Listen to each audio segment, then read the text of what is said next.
ยืมยังไงหนึ่ง500 องศาเซลเซียส หล่อเลย แปลงให้เป็น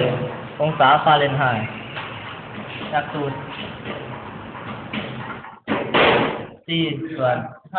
5 เท่ากับ F ลบฐาน2ส่วน 9 แทนค่า 500 ส่วน 5 เท่ากับ F ลบฐาน2ส่วน 9 5 หาร 500 ได้ 100 เท่ากับ F ลบ32ส่วน 9